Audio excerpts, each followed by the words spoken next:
Hello and welcome back to part 2.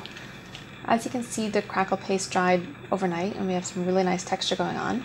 I've already covered the entire canvas with a coat of gesso, so the next step is to start laying down the base colors of paint. So for the first coat, I'm going to do the light layer, which is going to be the top of the painting working down into the gradient and then the bottom of the circle working up. So I'm going to start with a lot of titanium white.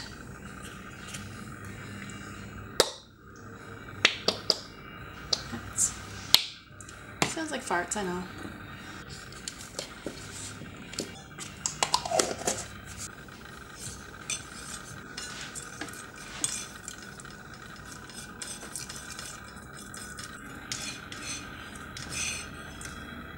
Metal palette knives are the best investment I've ever made.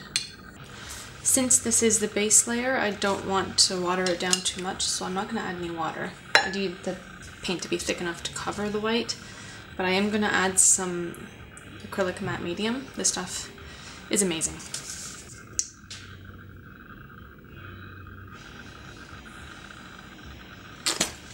That should be good. Alright, now I'm going to start painting the first layer down using my nylon bristle brush, which I really like because it spreads the paint quite smoothly.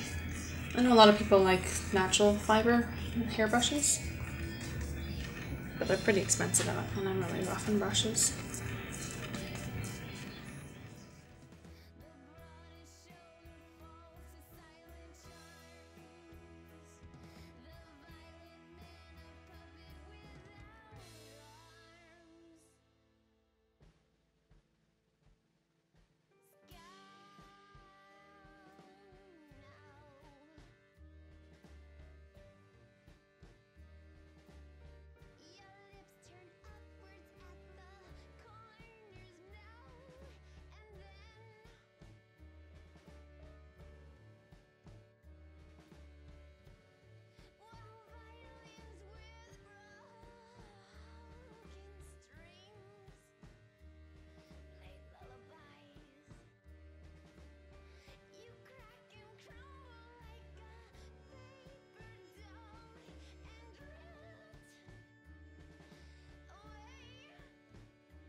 Right now that I have the base coats of color on the painting, what I'm going to do is start sponging on a bit of texture into this area. Probably going to do several layers like this, each one a bit lighter than the one before, just to give it a bit more depth.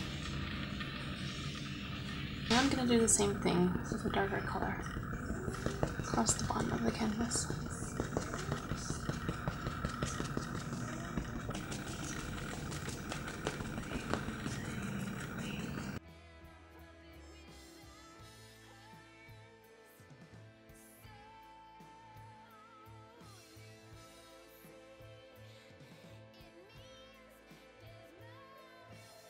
Now I've gone over the canvas several times with my sponge.